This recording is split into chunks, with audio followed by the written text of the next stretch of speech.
एक तबका ऐसा है जो कहता है कि जब जब यूनिफॉर्म सिविल कोड की बात होती है, अज़दुद्दीन ओवैसी साहब हिंदुओं की बात कर लेते हैं, क्रिश्चियन की बात कर लेते हैं, ट्राइबल्स की बात कर लेते हैं, कॉन्स्टिट्यूशन की बात कर लेते हैं। यूसीसी अगर लागू होगा तो इससे मुसलमानों पर क्या नेगेटिव असर पड़ेगा, उसका जिक्र कम करते हैं। अब मैं चाहूंगा आपसे कि आप थोड़ा दर्शकों को बताइए कि अगर यूनिफॉर्म सिविल कोड जो मंशा है सरकार की, उसको अगर वैसे ही लाती है तो इससे देश के मुसलमानों पर क्या नेगेटिव असर पड़ेगा। नहीं, आप क्या हमारे हिंदू भाइयों को क्यों उससे दूर रख रहे हैं? उन पर भी तो असर पड़ेगा जी।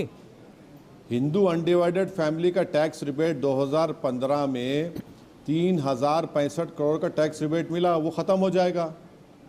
और जो आपने हिंदू मैरिज एक्ट में सेक्शन 5 में सपेंडा रिलेशनशिप को आपने कहा कि नहीं हो सकती, मगर आपने उसमें एक लगा दिया कि एक्सेप्शन आपने कर दिया, इफ द कस्टम और यूसेज वो चला जाएगा।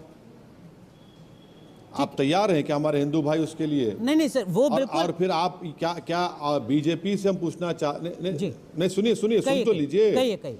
हम बीजेपी से पूछना चाह रहे हैं कि आपने ट्राइबल्स के कस्टम्स को हिंदू मैरिज एक्ट में आपने बोला कि उन पर लागू नहीं होगा, और ऐसे कई ट्राइबल्स हैं जो आज भी हिंदुइज्म को मानते हैं। अरे भैया, आप वो आपके लॉ को मानने तैयार नहीं है, वो अपने ट्राइबल कस्टम्स को फॉलो करना चाहते हैं। ठीक है।